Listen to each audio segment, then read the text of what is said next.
Students, last video में आपने exercise 3.1 के प्रश्न देखे और आपको सवाल समझ में आया होगा। आगे चलते हैं हम और स्टार्ट करते हैं एक्सरसाइज 3.2।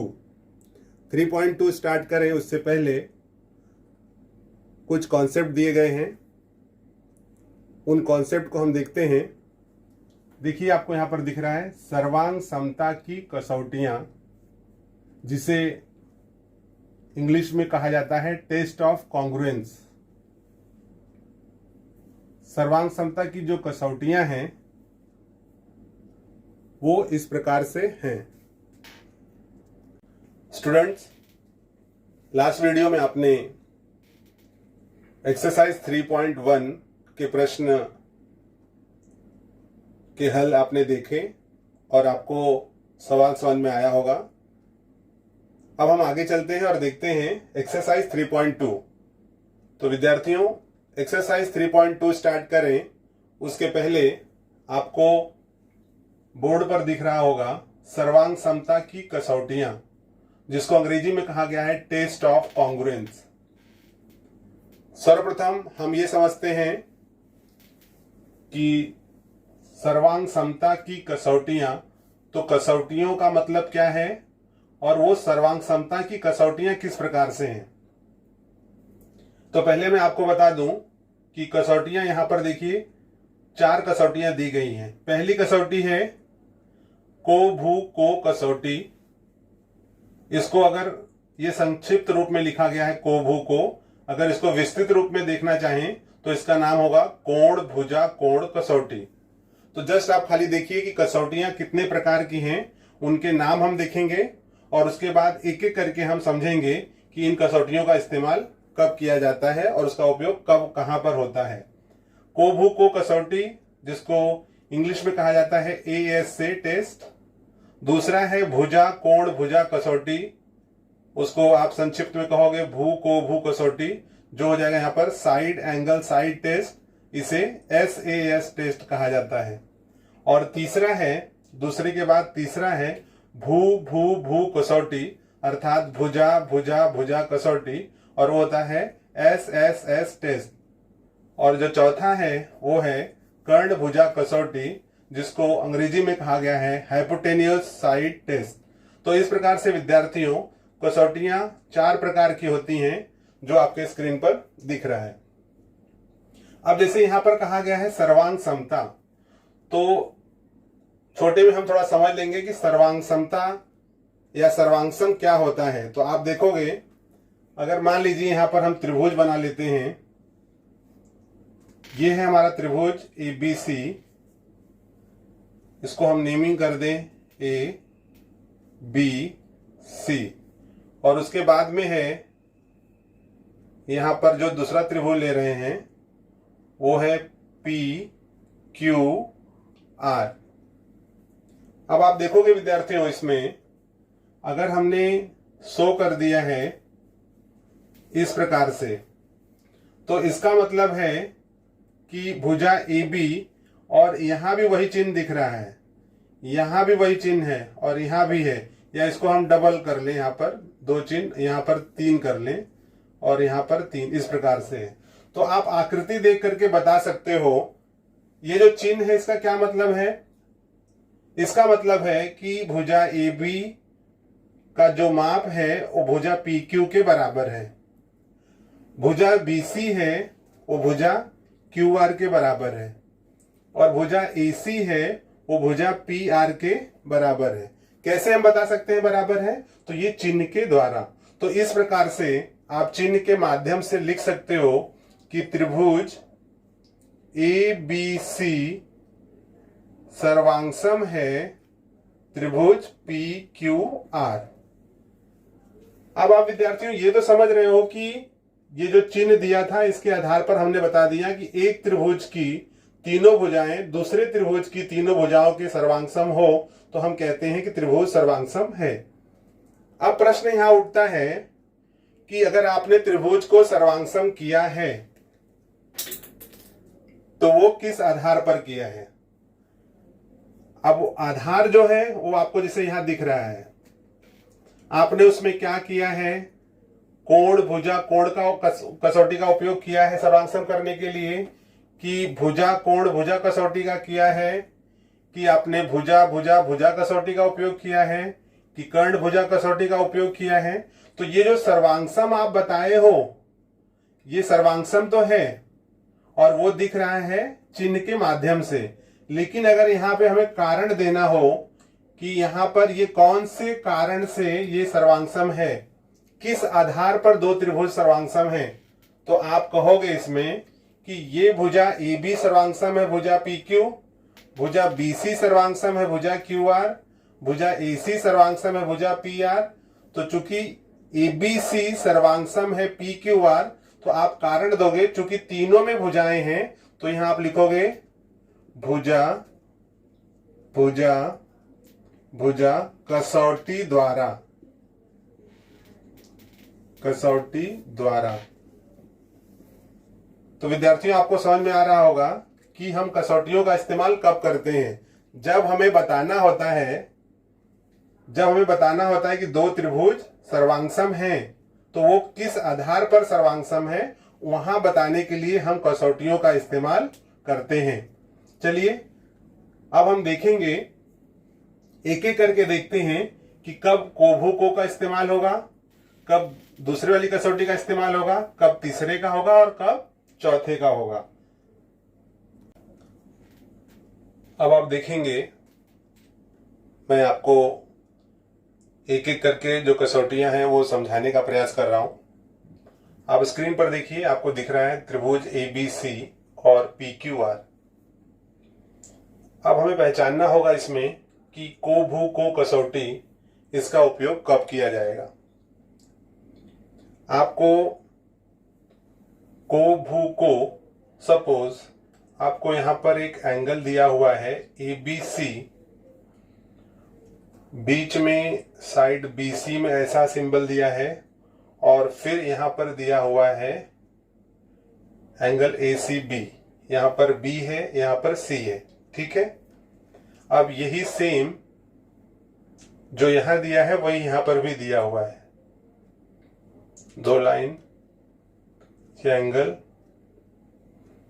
तो विद्यार्थियों आप देखोगे, हम कह सकते हैं कि त्रिभुज, आप यहां लिखोगे कि त्रिभुज ABC सर्वांगसम त्रिभुज PQR। दो त्रिभुज आप देखिए दिख रहे हैं सर्वांगसम। अब ये कहा जाएगा कि ये त्रिभुज सर्वांगसम तो हैं, लेकिन कौन सी कसौटी के आधार पर। तो जैसे मैंने आपको समझाया है कि हमारे पास में 4 कसौटियां हैं, उन चारों में से यहां पर कौन सी कसौटी का इस्तेमाल होगा। तो आप देखिए, कोण ABC सर्वांगसम है कोण PQR। ये कैसे आप बता सकते हो कि B के साथ में Q आ रहा है, क्योंकि आपको आकृति में चिन्ह के द्वारा दिख रहा है। तो आप क्या कह सकते हो, angle B congruent angle Q। फिर देखोगे साइड दिया हुआ है जिसको आप भुजा कहते हो BC, और यहां पर है QR। तो डबल लाइन यहां है, यहां भी डबल लाइन है, तो इसका मतलब भुजा BC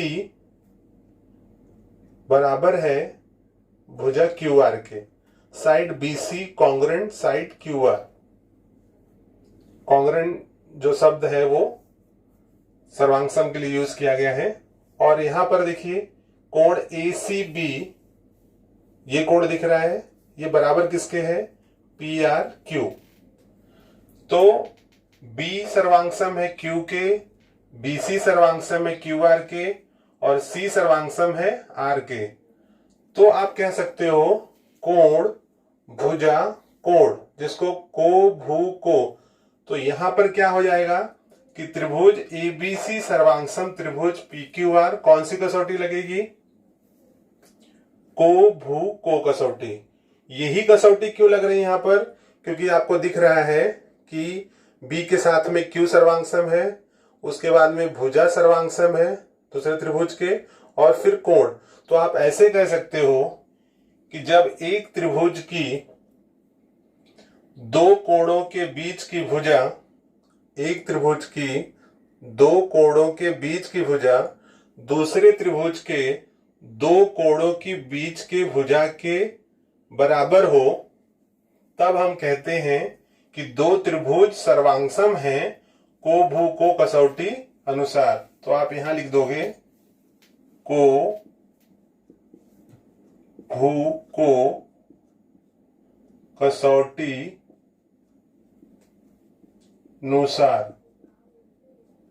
ठीक है,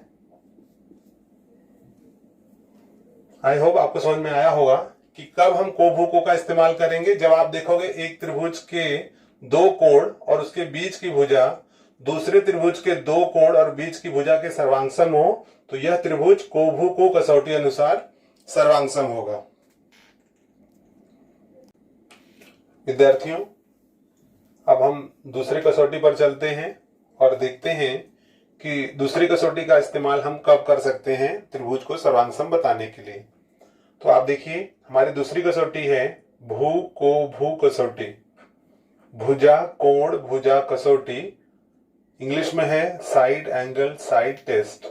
ठीक है, अब आप देखिए यहां पर है ABC एक ट्रायंगल और दूसरा ट्रायंगल है PQR। अगर यहां पे मैं कहता हूं कि त्रिभुज ABC सर्वांगसम है त्रिभुज PQR, तो त्रिभुज तो सर्वांगसम दिख रहा है, लेकिन आपको यह बताना होगा कि कौन से कसौटी के आधार पर हम ये कह सकते हैं कि त्रिभुज सर्वांगसम है। जैसे कि पिछले वीडियो मैंने आपको बताया हुआ है कि एक त्रिभुज जब दूसरे त्रिभुज को पूरी तरह से ढक लेता है तो वह त्रिभुज सर्वांगसम होता है। यदि त्रिभुज सर्वांगसम हो तो उनकी जो संगत भुजाएं हैं वो सर्वांगसम होती हैं, उनके संगत कोण सर्वांगसम होते हैं। तो आकृति देख करके आप बताइए कि इसमें किस प्रकार से भू को भू कसौटी लगेगी। तो आप देखोगे कि किसी भी एक त्रिभुज की दो भुजाएं, उनके मध्य में बनने वाला कोण या दो भुजाओं के मध्य समाविष्ट कोण दूसरे त्रिभुज की दो भुजा और उनके मध्य समाविष्ट कोण के सर्वांगसम हो, तो वे दोनों त्रिभुज सर्वांगसम होते हैं भू को भू कसौटी अनुसार। तो विद्यार्थियों, ये मैं आपको बता रहा हूं कि कसौटी को हम कैसे पहचानेंगे कि कौन सी कसौटी है। तो आप देखिए, भुजा AB सर्वांगसम है भुजा PQ, भुजा BC सर्वांगसम है भुजा QR और कोण B सर्वांगसम है कोण Q। तो यहां पर आपको दिख रहा होगा भुजा कोण भुजा, साइड एंगल साइड टेस्ट से ये दोनों त्रिभुज सर्वांगसम है। उसको हम इस प्रकार से लिख सकते हैं, त्रिभुज ABC सर्वांगसम त्रिभुज PQR। सर्वांगसम तो लिख दिए, लेकिन अगर पूछा जाए कौन से कसौटी के आधार पर, तो आपको बताना है कि जब किसी भी त्रिभुज की दो भुजाएं और उन भुजाओं के बीच में समाविष्ट कोण दूसरे त्रिभुज की दो भुजाएं और उनके बीच में समाविष्ट कोण के सर्वांगसम हो, तो वे दोनों त्रिभुज सर्वांगसम होंगे भुजा कोण भुजा कसौटी अनुसार। तो आप यहां लिखोगे भुजा कोण भुजा कसौटी अनुसार।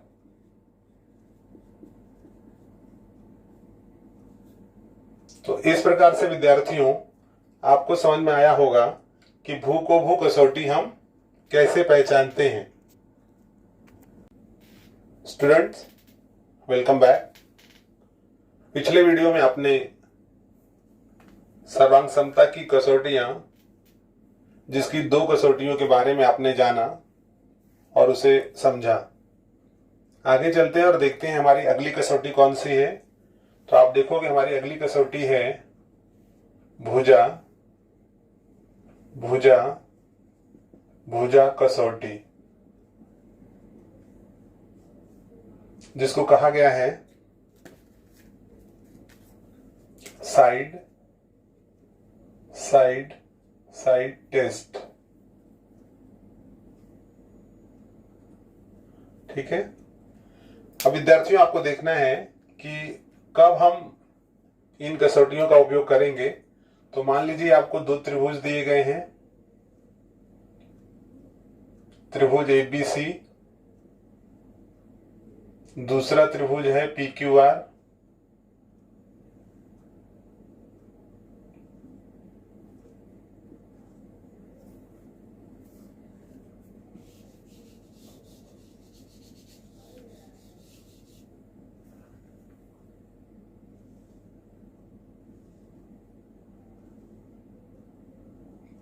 PQR। अब इसमें आप देखोगे विद्यार्थियों की भुजा AB सर्वांगसम है भुजा PQ के, भुजा BC सर्वांगसम है भुजा QR, और भुजा AC सर्वांगसम है भुजा PR। तो यदि आपको दो त्रिभुज दिख रहा है इसमें, इन दोनों त्रिभुजों में कहा जाए कि अगर दो त्रिभुज सर्वांगसम है तो कौन सी कसौटी के आधार पर, तो आपका उत्तर होना चाहिए कि किसी एक त्रिभुज की तीन भुजाएं दूसरे त्रिभुज की तीनों भुजाओं के सर्वांगसम हो तो वे दोनों त्रिभुज सर्वांगसम होंगे भुजा भुजा भुजा कसौटी अनुसार।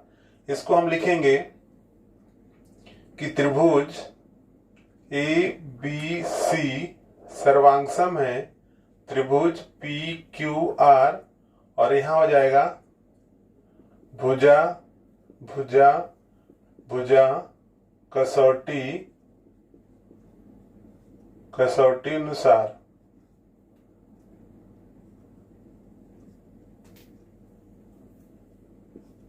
ठीक है। तो इस प्रकार से अगर आपको त्रिभुज दिया गया और पूछा गया इसमें कौन सी कसौटी लग रही है, तो आप बता सकते हो कि इसमें एक त्रिभुज की तीन भुजाएं दूसरे त्रिभुज की तीनों भुजाओं के सर्वांगसम हो तो हमारा दिया गया त्रिभुज सर्वांगसम होगा भू भू भू कसौटी अनुसार। तो इस प्रकार से आप भू भू भू कसौटी पहचान सकते हो।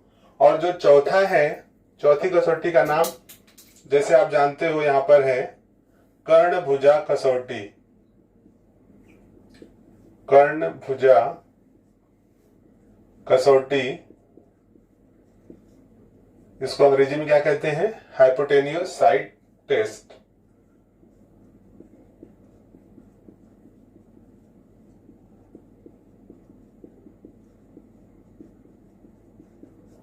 ठीक है, हाइपोटेन्यूज साइड टेस्ट।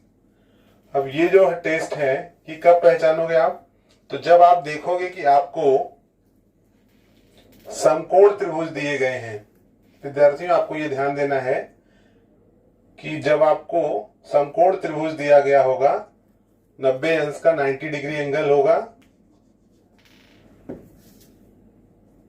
जब त्रिभुज के अंदर 90 अंश के कोण दिए गए होंगे तभी आप इस टेस्ट का इस्तेमाल कर सकते हो।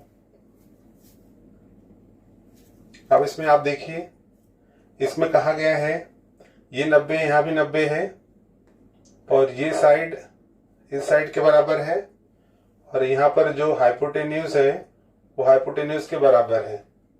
इसको हम नेमिंग कर दें ABC, यहां पर PQR। तो आप देखोगे आपको दो त्रिभुज दिए गए हैं और कहा जाएगा कि ये दो त्रिभुज सर्वांगसम हैं कौन सी कसौटी के आधार पर। कसौटी का तात्पर्य जैसे आप देख रहे हो इसमें कहा गया है कि कौन सी भुजा किसके सर्वांगसम है, कौन सा कोण किसके सर्वांगसम है। तो आप जो चिन्ह दिख रहा है चिन्ह के आधार पर आप बता सकते हो। जैसे ऊपर वाले में आप देख रहे हो चिन्ह, तो चिन्ह के आधार पर पहचान सकते हो कि कौन सी कसौटी है। तो आप यहां कह सकते हो भुजा भुजा भुजा। यहां पर जब आपको समकोण दिख गया तो आप सीधे कह सकते हो कर्ण भुजा कसौटी से ये दोनों त्रिभुज सर्वांगसम है। तो यहां पर आप लिखोगे त्रिभुज ABC सर्वांगसम त्रिभुज PQR, और कोई आपसे पूछे कौन सी कसौटी, तो आपका उत्तर होगा कर्ण भुजा कसौटी।